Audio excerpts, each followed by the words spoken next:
Alors voilà, donc ce soir, je rappelle, nous sommes dans la deuxième partie de la deuxième partie, euh, qui est un gros bout. Donc j'invite aussi à revoir les études précédentes pour ceux qui auraient manqué, pour qu'ils puissent comprendre un peu le développement. Et cette semaine, on va étudier donc la suite, c'est aussi un gros bout. On va voir un peu beaucoup de définitions. Bon, ce n'est peut-être pas la partie la plus amusante, mais c'est la partie la plus importante pour comprendre le développement. Alors, alors on va commencer d'abord par la lecture de quelques textes ici, et puis on va voir un peu les définitions. Alors, il nous est dit dans le livre de Genèse, dans Bereshit, chapitre 1, à partir du verset 14 à 16.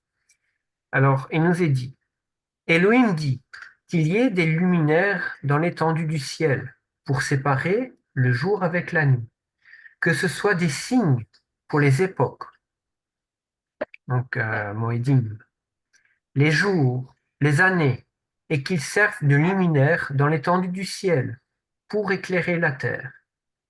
Et cela fut ainsi. Elohim fit les deux grands luminaires. Le plus grand luminaire pour présider au jour, donc le soleil, et le plus petit luminaire pour présider à la nuit, donc la lune. Il fit aussi les étoiles. Alors pourquoi ce verset? Bon, c'est un verset le plus très important parce qu'il nous donne un peu les fonctions qui sont essentielles pour le calendrier. Donc il nous dit, il doit y avoir des luminaires et ce sont ces luminaires qui vont être les signes pour savoir discerner le temps. Et ça, on ne doit pas oublier ce passage-là. Alors ensuite, comme on avait vu la fois passée, souvenez-vous, on avait parlé des fêtes, on avait pris dans le livre de Lévitique 23, hein, donc ici je vous ai mis au verset 2, il nous dit, parle aux enfants d'Israël, tu leur diras, les fêtes que Adonai, que vous publierez seront de saintes convocations. Voici quelles sont mes fêtes, donc les Moedim. Et donc, si on fait aussi même le parallèle entre Genèse chapitre 1, versets 14 à 16 et le livre de Lévitique 23:2, on voit qu'il y a une correspondance entre les époques et les fêtes. Donc, on voit que ce sont des temps fixés. Et donc, on voit qu'on a besoin, pour fixer le temps, de ces grands luminaires et des étoiles. C'est ça qui nous est rapporté. Et donc, pour fixer aussi les cinq convocations. Alors, dans Nombre, chapitre 10, verset 10, il nous dit, dans vos jours de joie, dans vos fêtes et à vos nouvelles lunes. Et le mot qui est utilisé en hébreu, c'est Rosh Chodesh.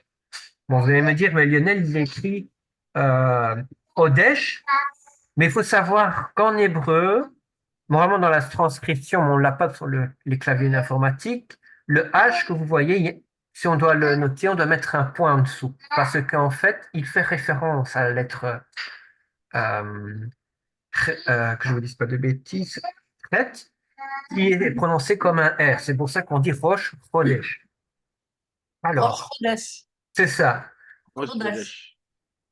Alors, ensuite, il nous dit, vous sonnez des trompettes en offrant vos holocaustes et vos sacrifices d'action de grâce, et elles vous mettront en souvenir devant votre Elohim. Je suis Adonai, votre Elohim. Alors ensuite, il nous dit, dans Nombre 28:11, au commencement de vos mois, Rosh Chodesh, vous offrirez en holocauste à Adonai 2 taureaux, un bélier et 7 agneaux d'1 an sans défaut. Et alors, la dernière référence, vous voyez, ça, la référence n'est pas dans le canon officiel. On va reparler plus tard aussi euh, du canon officiel. Et là, on a le livre de Sira, de Ben Sira, qui nous dit, donc dans le chapitre 43, versets 6 à 8, la lune, aussi toujours fidèle à son rendez-vous, indique les époques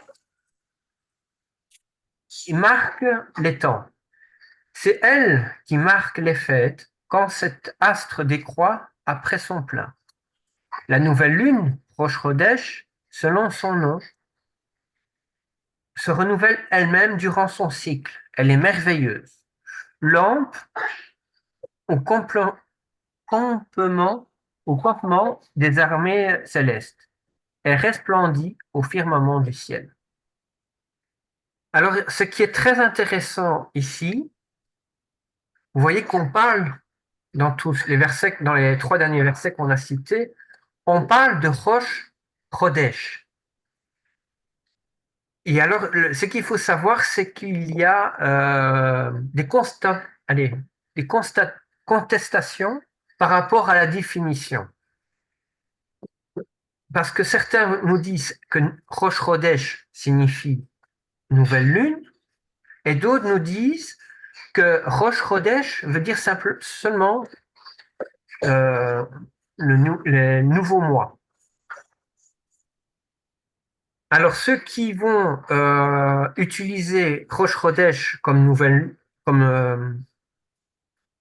traduction de nouvelle lune vont justement citer le livre de Sira qui fait une correspondance. Regardez, dans le livre de Ben Sira, c'est noté que Rosh Chodesh veut dire la nouvelle lune, parce qu'il y a la référence à la lune. Mais évidemment, il ne faut pas oublier que c'est un livre aussi qui n'est pas dans le canon officiel. Donc, dans les livres qui ont été retenus pour composer le Tanakh. Alors, c'est pour ça qu'il est très important de connaître les définitions. Parce que quand on voit les traductions, ben, certaines versions vont utiliser tel mot, d'autres traductions tel mot, et c'est pour cela que nous devons toujours voir au mot en hébreu, qui est vraiment la racine, la langue de référence pour savoir quel est le texte qui est dit. Alors, donc les définitions des mots. On va commencer par le mot shemes. Donc le mot shemes, c'est le soleil. Donc le soleil, soleil levant, l'Orient, Occident, soleil couchant, créneux. Donc on voit que la racine du mot shemes vient d'un mot qui, qui, qui a le sens d'être brillant. Ça se prononce Shemesh. Shemesh. Mesh, à la fin, c'est comme un che. Shemesh, oui. C'est ce qu'on allume, on allume ça quand on fait le Hanouka, on allume le Shemesh, Le Shemesh, on oui. allume et on allume tous les autres. Donc c'est le soleil et c'est Shemesh. C'est le milieu, quoi. C'est ça. Mais ici on fait la référence au soleil, oui. Le Shemesh. Mais on vient de voir, c'est la racine du mot d'être brillant. Voilà. Alors, ensuite, on a le fameux mot Chodesh. Donc, le mot Chodesh, donc, on le traduit généralement par donc, nouvelle lune. Il se traduit également par mois, mensuel, donc premier jour du mois, ou on le traduit aussi par mois lunaire. Alors, ce qui est intéressant, ce qu'il faut savoir, c'est que donc on a dit, tous les mots en hébreu viennent d'une racine, et là, la racine du mot Chodesh, c'est le mot Chadash. Et si on regarde l'origine ce que veut dire le mot Chadash veut dire être nouveau, renouveler, réparer, refaire à neuf, se renouveler. Donc, quand on parle de Rosh Chodesh, le Rosh, c'est la tête, et Chodesh, on parle du nouveau mois. Donc, c'est pour ça qu'on dit la tête du mois, le début du mois. Et d'ailleurs, si on voit dans le Tanakh, si on prend la Torah, la première fois où on voit le mot Chodesh, ben on le retrouve dans Genèse 7 au verset 11. Voilà, donc on a dit ça vient du mot Hadash. Alors ensuite, il y a le mot Ya, Yahash. Excusez-moi la prononciation, c'est pas toujours facile. Yahash. Yahash. Non, Yahar, pardon. Parce que si vous voyez dans la prononciation à côté, c'est KH et normalement KH, ça se prononce R. Donc c'est Yahar. Yahar. Voilà. Aïe. Yahar. Yahea. Parce qu'il y a un nœud, Yahar, hein. oui. Oui. C'est pas... Yahya. Voilà. C'est Yahya. Et Oui, c'est ça. c'est le mot qui signifie donc lune et qui vient donc du mot, euh, l'origine du mot donc c'est Yerar. On va y arriver. Yahea. Oui, mais l'origine du mot c'est pas Oui. Yarerar, mais Non, c'est Yerar. Ah, d'accord. il y a ça. Je vais te dire, ils font tout pour nous brouiller le cerveau. Hein. Mais ce n'est pas justement, c'est pas pour brouiller le cerveau. Non. Il faut savoir que tous les mots en hébreu ont un mot Oui. racine. Et tout, quand il y a un nouveau mot, allez, qu'on cherche même dans le langage moderne, pour créer un nouveau mot, par exemple, quand on a créé un ordinateur à l'époque de la Bible, ça n'existait pas, et ben pour l'associer à un mot, on va rechercher le mot racine le plus près à quoi ressemble, et on va l'accrocher. Donc c'est pour ça qu'on voit que chaque mot est accroché à la racine. Et donc, quelque part, c'est même facile à comprendre, en fait, que veut dire ce mot, à quoi ça correspond. Et ça, c'est vraiment quelque chose Formidable. de formidable, oui. Donc tout n'est pas fait au hasard. Donc, c'est pour ça même on a le mot, allez, le mot par exemple, quel mot on pourrait dire? Euh, le mot kippa. Eh ben, on voit que la kippa, eh ben, a la même racine que le mot kippour. Donc, il y a le fait que si on voit la racine, il y a le fait de vouloir cacher. Vous voyez, donc c'est ça.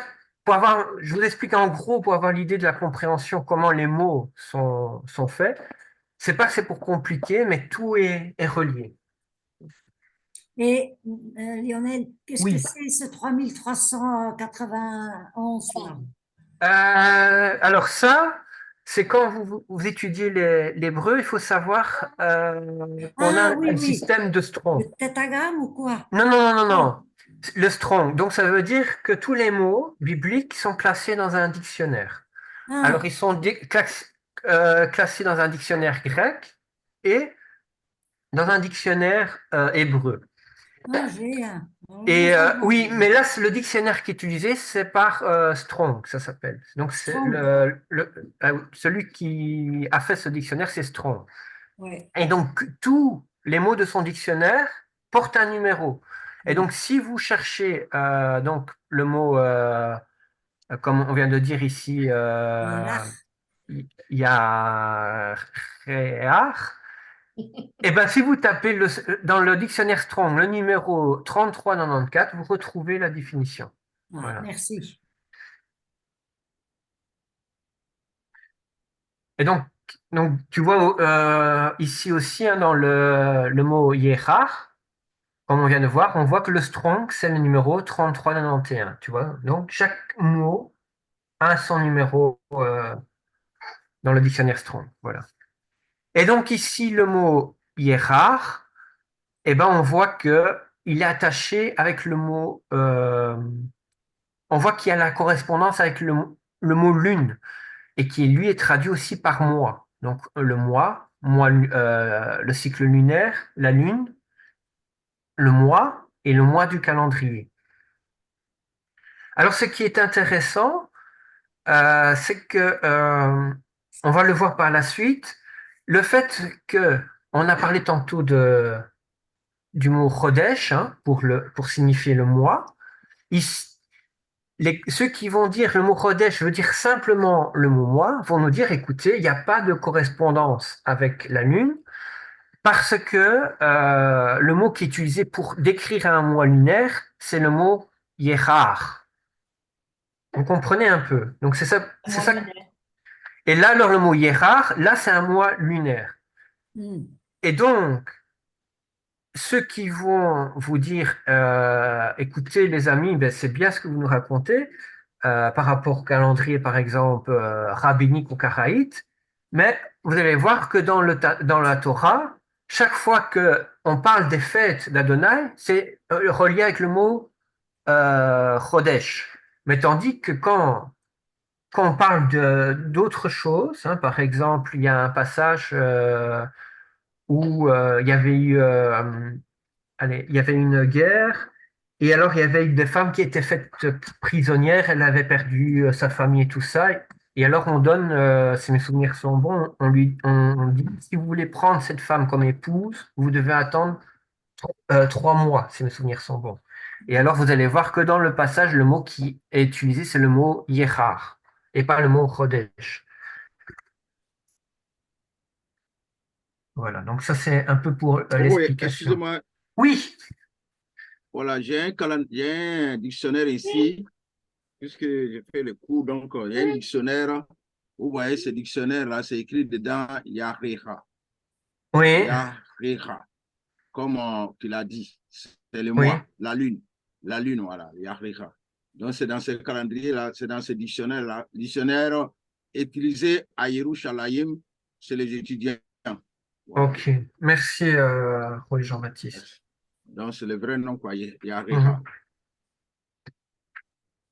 Mhm. Donc c'est ça un peu. Donc, et quand on voit les passages ici, ben vous voyez également donc l'utilisation dans le Tanakh où on retrouve le mot Yera.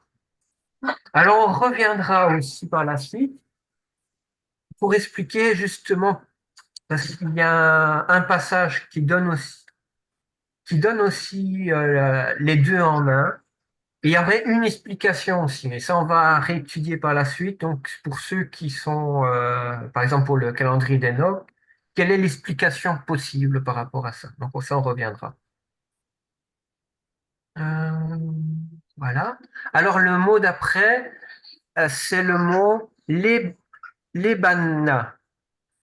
Et donc le mot Lebana, c'est la lune qui est blanche Ah oui.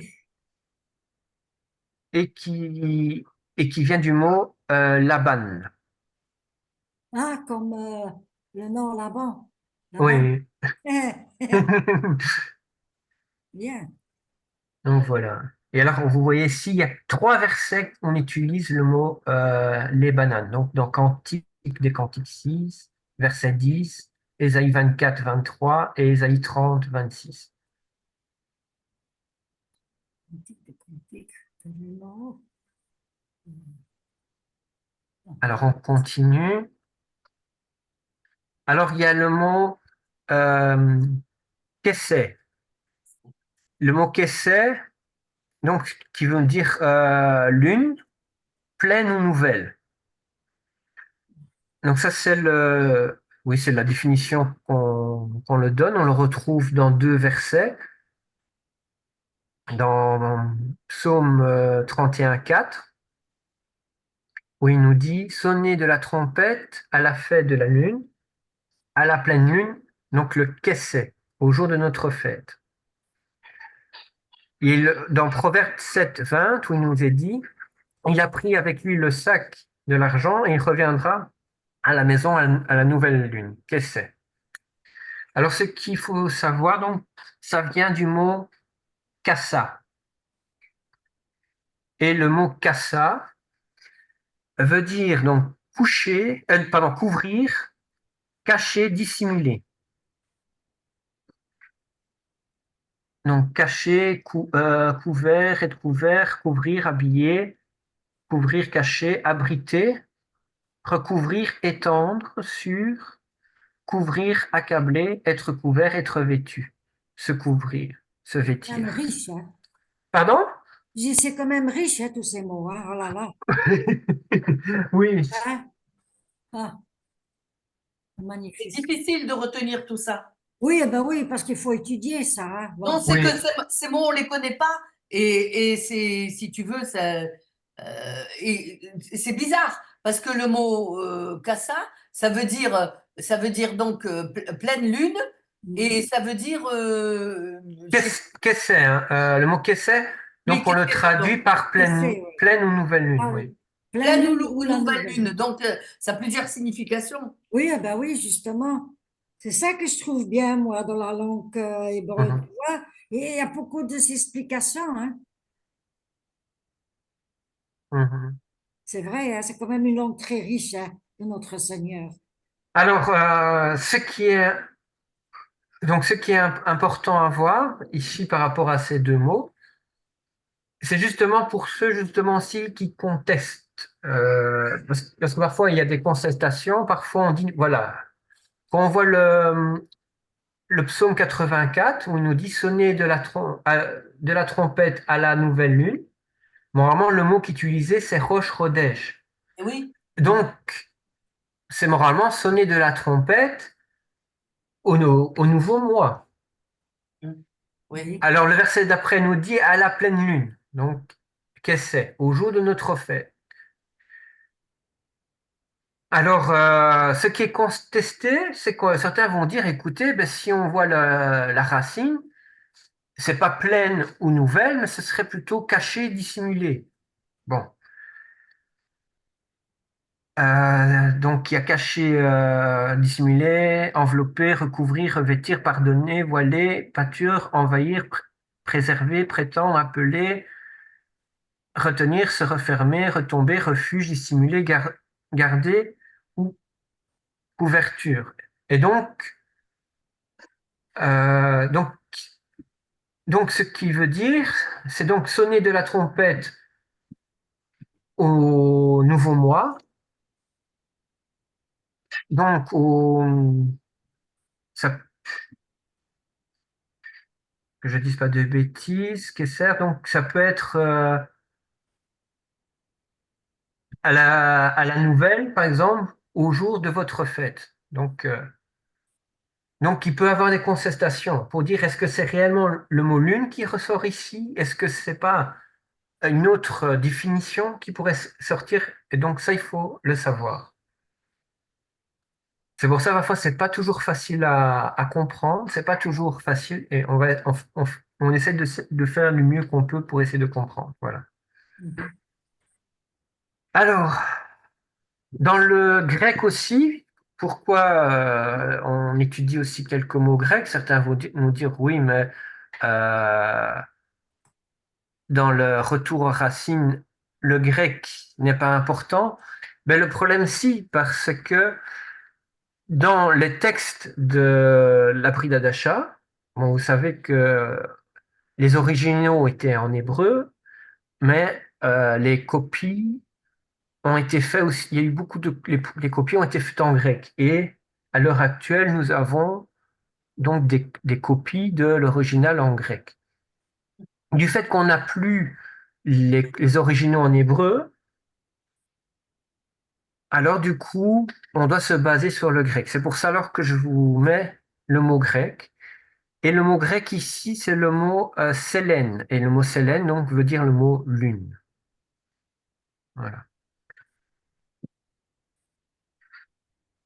Et donc, chaque fois que on retrouve dans la partie, dans le grec, dans la Brida d'Acha, on retrouve le mot sélène, donc ça fait référence au mot de la lune.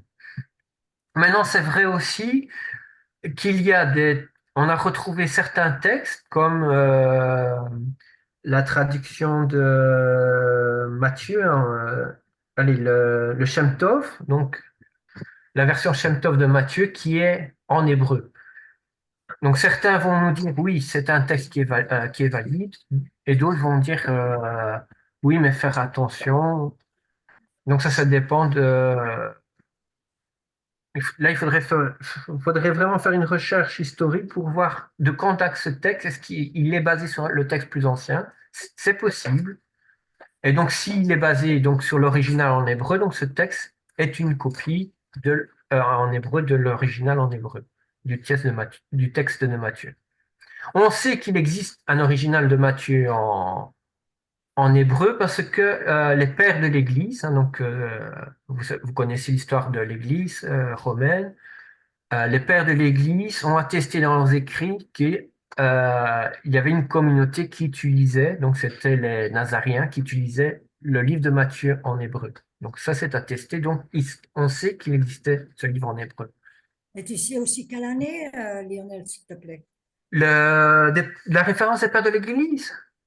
Oui, de Matthieu, hein? Ou de Marc, qu'est-ce que tu as dit maintenant? De Matthieu, de Oui, de Matthieu. Matthieu, ben oui. Non, j'ai pas la date en tête. Du Shem Tov, tu veux savoir? Ça, je sais pas. Si tu veux, je pourrais regarder. Mais, Oui, mais de toute façon, je pense que ce n'est qu'une copie. Si ça vient oui, et d'un texte puis original. Matthieu, c'était après Yeshua, alors.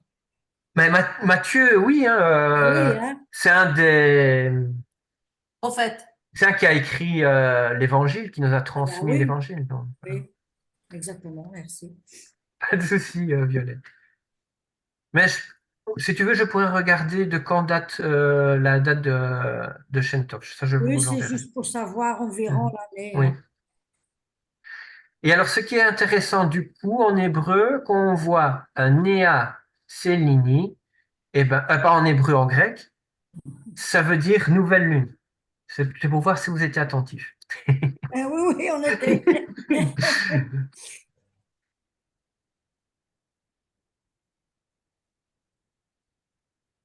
Alors, c'est pour cela, quand on retrouve dans le texte en grec, quand on retrouve le mot néoménéa ou nouménéa, et ben, ça fait la référence. Donc, le néo, c'est le nouveau, et nen, c'est le mot moi, en fait. Donc, quand on parle de néoménéa, on parle de nouveau moi.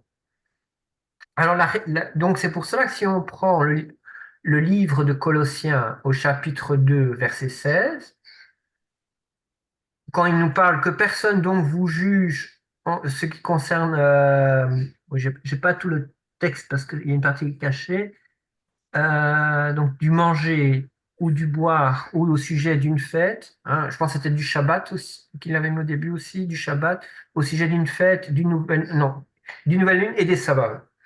Et ben le mot nouvelle lune, c'est le mot noumenia, qui veut dire en fait nouveau mois. Alors, on traduit souvent par nouvelle lune, parce qu'il faut savoir, on va le voir par la suite, que les Grecs à l'origine avaient un calendrier qui était basé sur, euh, sur, sur la Lune. Donc, c'est un calendrier lunaire qu'ils observaient. Donc, c'est pour un grec qu'on parle de Nouménia, c'est logique que ce soit une nouvelle lune. Maintenant, ce qu'il faut savoir aussi, c'est que les Romains, eux, n'utilisaient pas un texte, allez, Grec. un texte, allez, ils n'utilisaient pas un calendrier lunaire, mais ils utilisaient un calendrier solaire à partir, on le verra aussi, de l'époque de Jules César. Et du coup, pour les Romains, quand on parle de Nouménia, ça fait référence à un nouveau mois, mais solaire. C'est pour cela même que, comment il s'appelle encore notre, il y a un historien, oui, Flavius Joseph, voilà, son nom me revient, précise même dans son texte, il parle dans son texte de Nouménia, mais il fait la distinction que dans ce cas-là, on parle de mois lunaire, donc dans la partie du texte qui cite. Donc, quand on parle néo-ménia ou de nous-ménia, on ne peut pas le définir simplement à partir du mot si c'est lunaire ou solaire. Il faut un complément d'information pour le savoir. Qui malheureusement, ici, dans cette phrase, dans ce verset, on ne l'a pas. Voilà.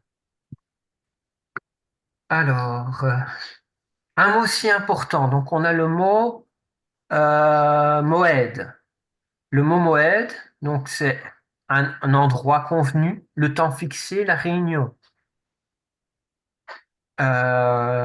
L'assemblée, le temps fixe ou signal, temps de l'assemblée, de l'assignation. On le traduit généralement donc par époque, le temps fixé, le temps marqué, l'assignation, assemblée faite, lieu fixe, c'est signal, pendant, moment, solennité, le temple, le lieu saint, nouvelle lune ou saison. Alors, quand vous entendez le mot Moed, hein, là c'est une petite question, il y en a certains qui vont savoir répondre, peut-être Pasteur Jean-Baptiste et notre sœur Joël, peut-être connaît la réponse. Quand on parle le mot Moed, ça vous fait penser à quel mot? Moi, ça me fait penser à une mouette. Non, non, non, pas en français, hein, en hébreu. Ah, ouais. Mouette. Moed, allez, je donne un petit indice, c'est un mot en singulier, mais le mot qu'on pense, c'est un mot au pluriel. Quel mot que ça fait penser? Moïse, comment? Non, Non, Non, non, je vois pas, hein. non, moi, je vois pas non plus. pas d'idée? Oh, Moedim. Ah Ah oui. Et ça, Moedim, D'accord. tout le monde le connaît. Donc, c'est quand on parle des fêtes, on utilise le mot Moedim, les convocations. Vous voyez? Et donc, le singulier, c'est le mot Moed. Donc, il faut savoir, tout ce qui est les mots qui finissent par im, c'est un pluriel. C'est le pluriel masculin. OK? oui. Donc, c'est pour ça qu'on parle de Moed, Moedim. Oui. Aujourd'hui, c'est un petit cours d'hébreu, finalement.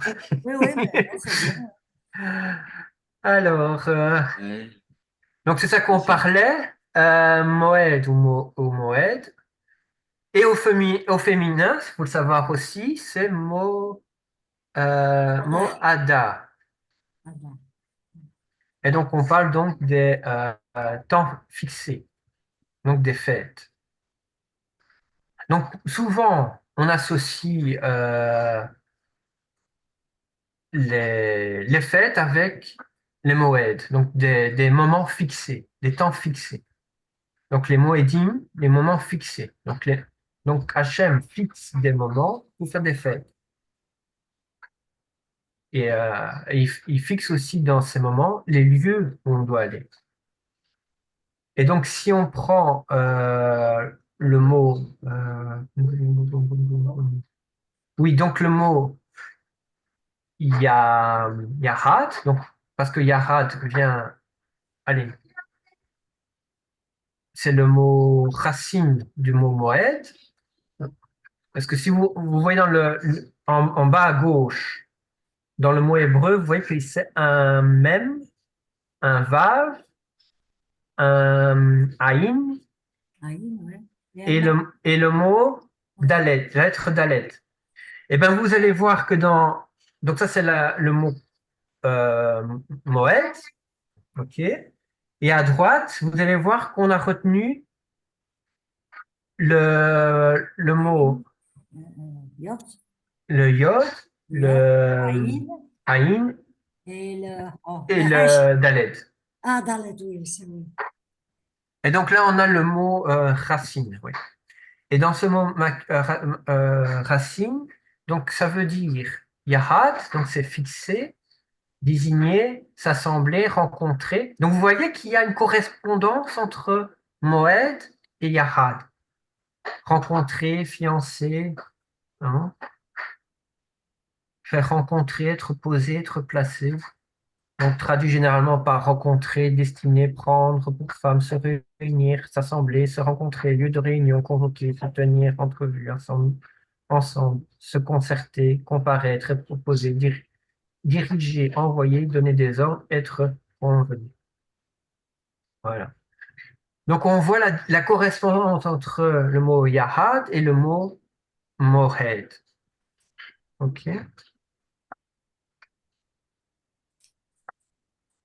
Alors on continue. Alors aussi un mot très important, c'est le mot yom. Le mot yom signifie jour.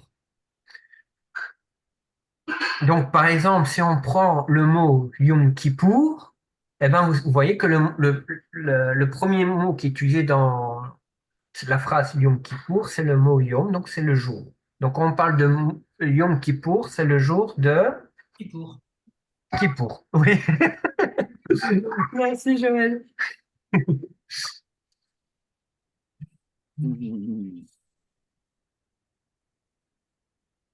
Ouais. Voilà. On continue. Alors on a le mot. Alors ici vous allez voir, c'est écrit Habib, mais c'est faux. Alors la question c'est pourquoi c'est faux? La prononciation n'est pas juste. C'est vrai que si on le retranscrit, il est bien retranscrit, mais la prononciation n'est pas juste. Pourquoi?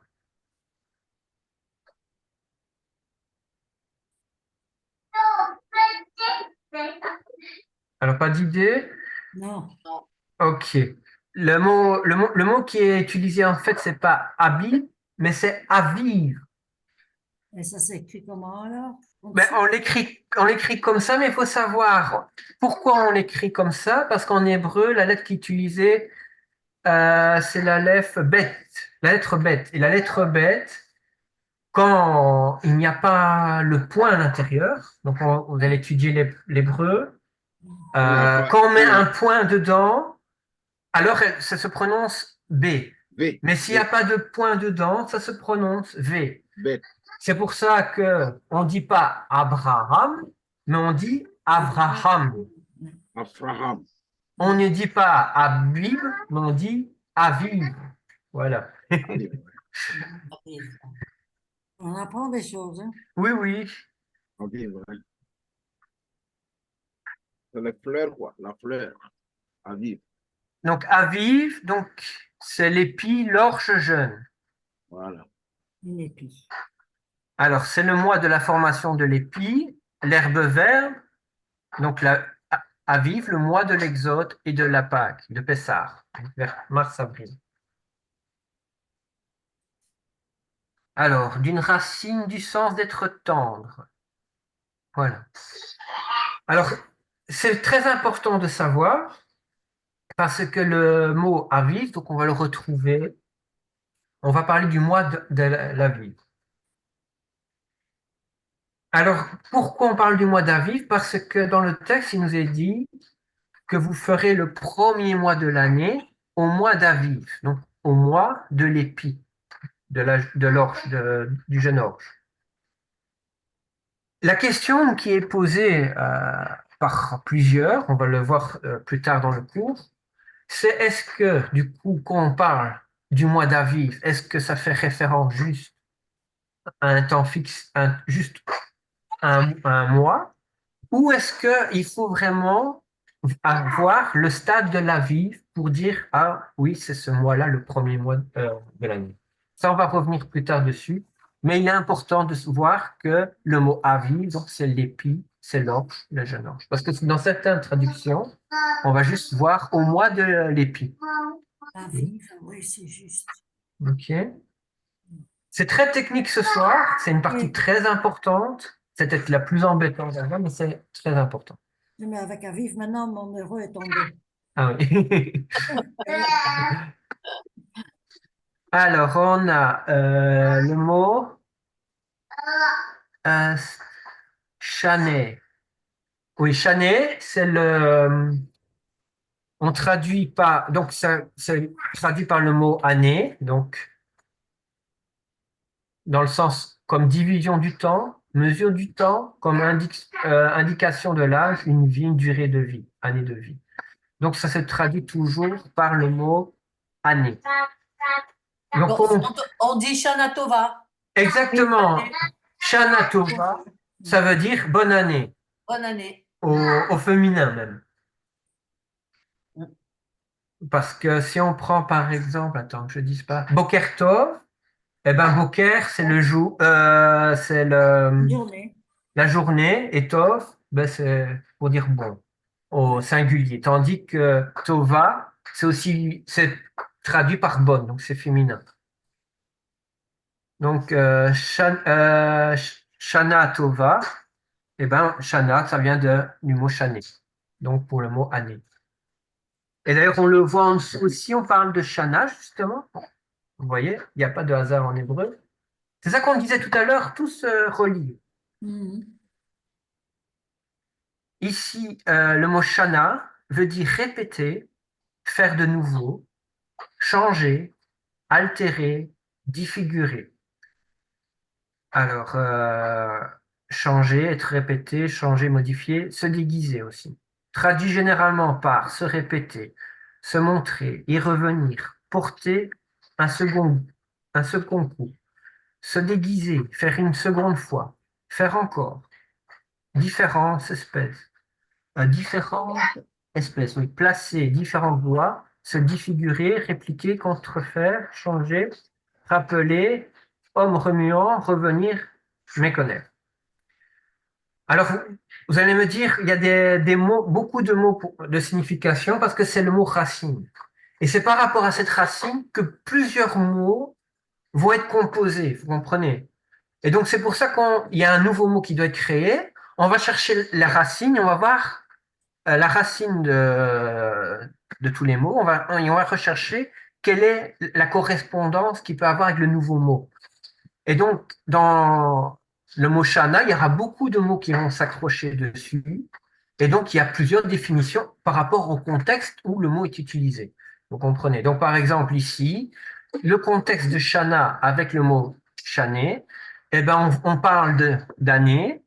Et ben, si on voit avec la connexion Shana, ben, on va voir que c'est quelque chose qui se répète, quelque chose qui se fait de nouveau. Ben, vous voyez, une année, eh ben, c'est un cycle de temps qui va se répéter à chaque fois. Et c'est pour cela qu'on peut compter le nombre de cycles. Donc, comme par exemple on parle d'âge de calendrier, eh ben, on va pouvoir compter les cycles qu'il y a eu par rapport à un événement jusqu'à l'heure actuelle. Donc, par exemple, un anniversaire, ben, on va voir que il va y avoir un moment fixé, hein. Donc, le moment fixé, souvenez-vous, on avait dit tout à l'heure, c'était le mot. Quel mot on avait dit pour le moment fixé? On avait dit, on avait dit.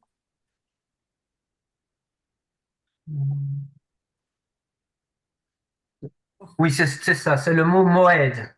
Oui, c'est ça. Le mot moed, donc il y a un moed qui est fixé pendant l'année, et puis ce moed va revenir hein, l'année prochaine. Vous comprenez le principe de l'année? Donc c'est Ouais. quelque chose qui se répète, quelque chose qui revient. Mhm.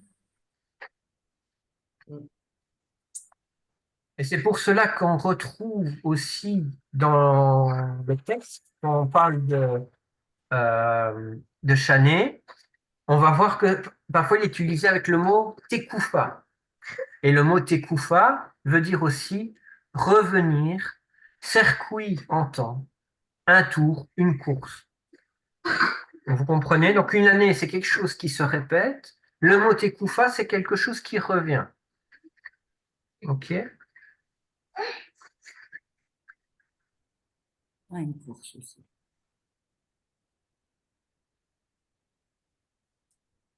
Et alors vous voyez que on le traduit généralement donc la fin. Donc dans certains passages, on va parler à la fin de l'année. Donc on va utiliser le mot chané et tekoufa. Mais ça se traduit aussi par le coup, être révolu l'année, donc être révolu l'année, donc la fin de l'année, achever sa course, le soleil. Donc on voit qu'il y a une connexion aussi avec le soleil. Donc le mot tekoufa a une connexion aussi avec le soleil. D'ailleurs, dans un autre dictionnaire aussi, ici c'est écrit en... Donc c'est un autre dictionnaire plus ancien. On voit aussi que le mot tekoufa, vous voyez qu'on parle de circuit, évidemment c'est écrit en anglais, et sun c'est le soleil. Donc on parle de tekoufa, on le relie généralement à un moment où le soleil arrive à la fin de son circuit. Alors c'est Voilà. la nuit qui vient. Pardon? Et alors c'est la nuit qui vient. Pas Euh, spécialement. Oui, mais le problème là, c'est que le verset qui est utilisé, on parle de l'année et on parle de Tekoufa. Donc, c'est plutôt. C'est. D'accord. Voilà. Je vais Mais dire, on va en reparler plus tard. De toute façon, là, on reste un peu dans les définitions, mais on va revenir plus tard dessus. C'est pour que vous avez déjà l'idée des définitions de tous les mots. Alors, on a le mot. Donc, on a dit Tekoufa, et la racine du mot, c'est le mot Naka. Et le mot Naka veut dire frapper, frapper la peau, tourner autour, faire le tour, aller autour, entourer, encloper, faire le tour, faire un circuit complet. Donc, traduit généralement par faire le tour, couper, envelopper, entourer, être passé, être détruit, rôder autour, parcourir l'enceinte. Donc, il y a dans le mot nakaf l'idée de tourner autour, de faire le tour. Vous voyez, on voit un petit peu les mots qu'on voit dans plusieurs textes qui parlent du calendrier, et on voit leurs racines pour qu'on comprenne mieux l'origine du mot. Donc c'est important.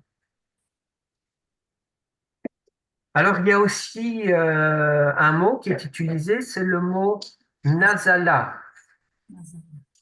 Le mot nasala, c'est donc le mot qu'on traduit par constellation au signe du zodiaque.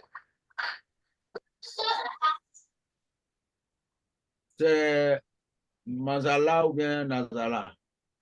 Masala. Ah, c'est écrit Mazala, je crois. Masala, oui.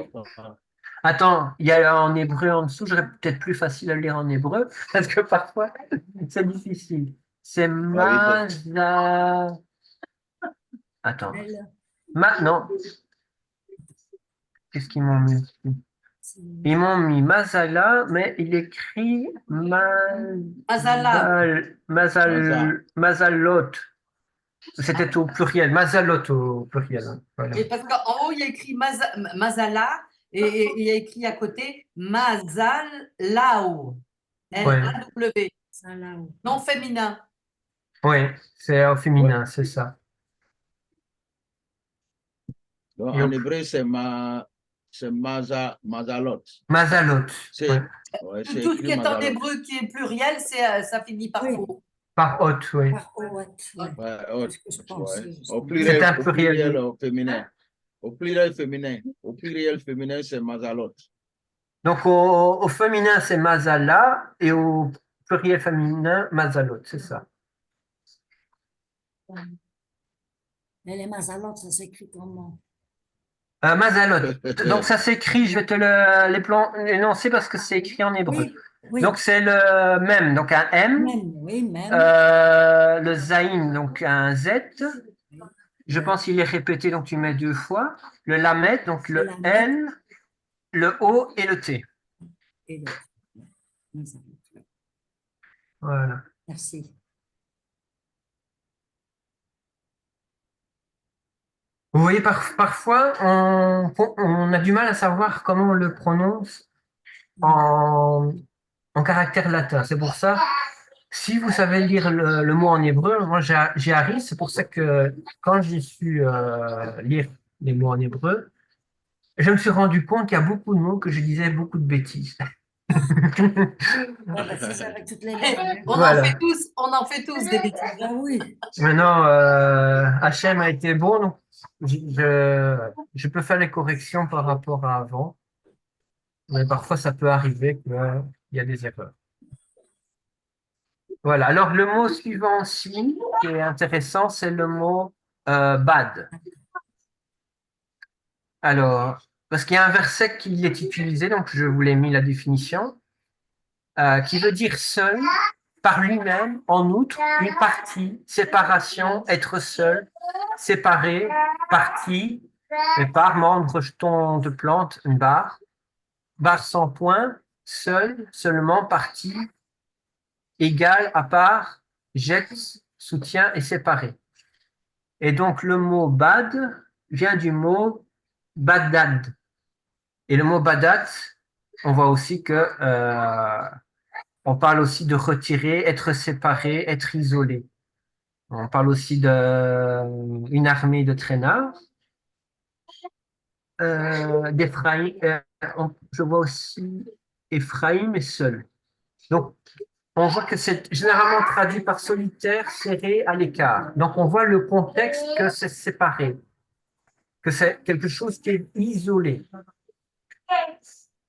Et aussi une armée de traînards. Oui, oui, oui, oui, oui. Ça, c'est marrant, ça. Ça, c'est le dictionnaire Strong. Beaucoup de mots qu'on voit, c'est le dictionnaire Strong qui est pris. Hein, donc, ça, vous le savez. Mhm. Et Sauf dans l'image tantôt, on a parlé de Tekoufa. Le dictionnaire qui était en anglais est un autre dictionnaire. Malheureusement, j'ai perdu